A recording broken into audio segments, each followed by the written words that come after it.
Well, the Carmelo Anthony era in Houston is reportedly over after only 11 games with the Houston Rockets.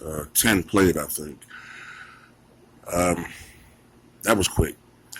Despite reports from the Houston Rockets organization that, in particular, I think he's named Daryl Morey, the general manager, saying that Carmelo is just away with illness. Privately, reportedly anyway, privately, the Houston Rockets organization has told Carmelo Anthony that his tenure with the team will be coming to an end. In fact, there are reports saying that as early as today, as I'm recording this Monday, as early as today, Carmelo Anthony will be placed on waivers.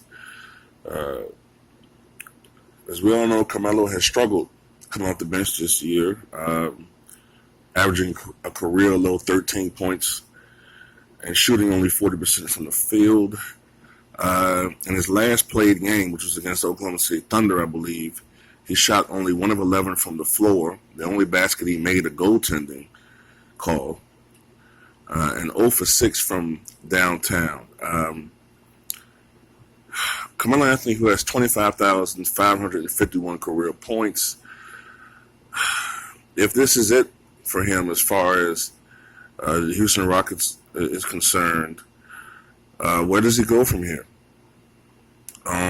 Carmelo seems to have an ego.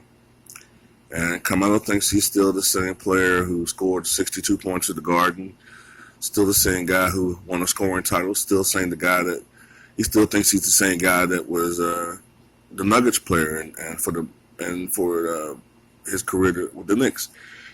He's clearly not the same player. Some players are able to accept the reduced role, and those are the players who have the long careers and bow out gracefully. They can accept not being in ESPN highlight reels and and have their name talked about in first person status consistently, like a Vince Carter or Dirk Nowitzki. They have accepted the fact that they long ago have accepted the fact that they're not the same players. Carmelo doesn't seem to be able to do that. He still seems to want to be a starter in this league, and it's apparent that he's no longer good enough to be a starter in today's NBA.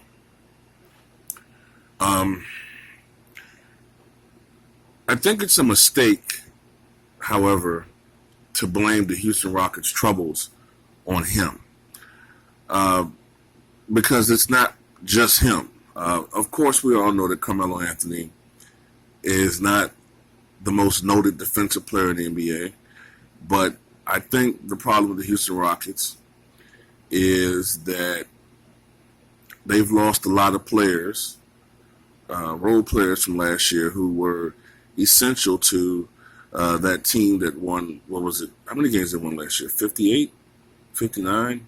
Can't remember. Close to 60 games. Those players are gone to other teams. And, when you have an issue or a situation where you have had such a roster change, that's going to precipitate some issues most of the time. Only the best teams are able to overcome that. But when you take away a core of your nucleus, you're going to have problems. And not to mention the fact that if you want to blame somebody, Chris Paul isn't playing particularly well this year.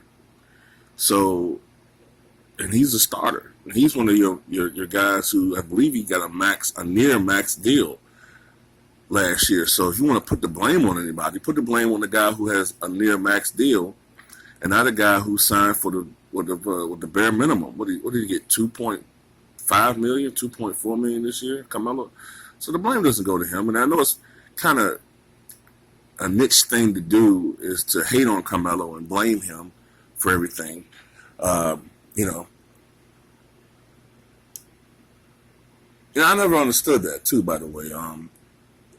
It seems the niche thing to do to hate on volume scorers like Carmelo Anthony and Russell Westbrook.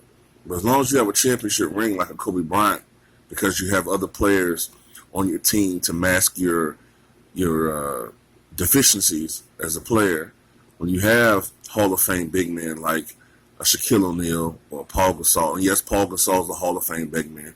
He's not as great as Shaq by any stretch of the imagination, but he's had a Hall of Fame career.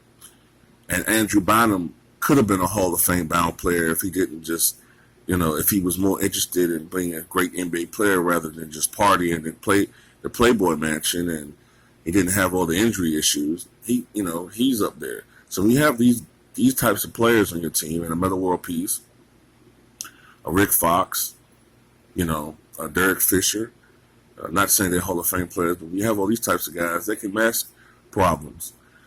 So I never understood that. Well, you want to shit on those guys, but Kobe's just God. But you don't remember the 7 for 30 performances, and the 6 for 27s, and all that shit.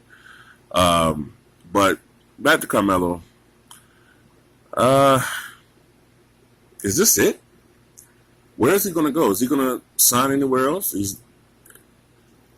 only 34. He's not an old player, but you get the perception that it's like he's at the end of the road or something,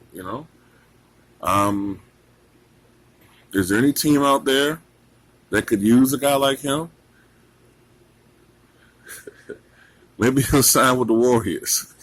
They want everybody else, the greedy motherfuckers. I don't know. Tell me what you guys think.